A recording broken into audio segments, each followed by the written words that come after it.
Il savait qu'il avait raison et il savait aussi que ça allait le détruire. Et pendant des années, il n'a rien dit. Dans Du mouvement de la Terre, plusieurs personnages vivent ça. Savoir une vérité et se taire. Parce que la dire coûte tout. Personne ne va te tuer pour ce que tu penses, mais ça ne veut pas dire que ça ne coûte rien de le dire. Chapitre 1, le prix d'avoir raison. Dans cet animé, il ne s'agit jamais vraiment d'astronomie. Le vrai sujet, c'est qu'est-ce qui se passe dans la tête de quelqu'un qui détient une vérité que personne ne connaît. À chaque génération, même schéma. Quelqu'un découvre que la Terre tourne autour du Soleil et ne peut plus faire semblant de ne pas savoir. La vraie question devient, qu'est-ce que tu fais de cette vérité? Certains la gardent secrète toute leur vie. D'autres la transmettent en silence à une seule personne. D'autres la crient en sachant que ça va leur coûter leur vie. L'anime ne juge jamais ceux qui se taisent. Elle montre juste le poids de garder cette vérité pour soi-même. Parce que le vrai enjeu, ce n'est pas la peur de la vérité. C'est la peur de rester seul avec elle. Historiquement, être exclu du groupe, c'était une condamnation à mort. Ton cerveau, encore aujourd'hui, traite le rejet social presque comme un danger physique. C'est pour ça qu'un personnage qui sait la vérité va choisir le silence plutôt que la solitude qui vient avec elle. Chapitre 2, le parallèle avec ta vie. Ramène ça à toi. Pas de bûcher qui t'attend, mais le même mécanisme de psychologie reste en toi avec des sujets banals. Une opinion sur ton travail que tu gardes pour toi. Une vérité sur une relation que tu évites de dire.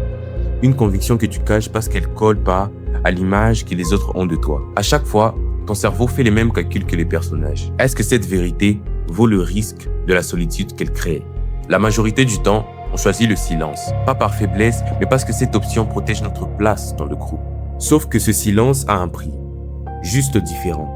Pas la mort, mais un décalage grandissant entre ce qu'on pense vraiment et ce qu'on montre. Et ça a un nom en psychologie appelé la dissonance cognitive. Vivre en dissonance avec ses propres convictions, ça épuise. Même quand on a l'apparence que tout va bien. Les personnages qui choisissent de parler ne le font pas par héroïsme. Ils le font parce qu'à un moment, le silence devient plus lourd que les conséquences de la vérité. Et ce que l'animé dit sans le dire, c'est la vérité n'avance jamais parce que quelqu'un a été héroïque une fois. Elle avance parce que génération après génération, quelqu'un paye un petit bout du prix sans savoir qu'il verra le résultat. Aucun personnage ne voit la victoire de son vivant. Il plante une graine qu'ils ne verront jamais pousser. Et c'est là le vrai miroir que cet anime te tend. Le collègue qui sait qu'un projet va dans le mur, mais se tait en réunion.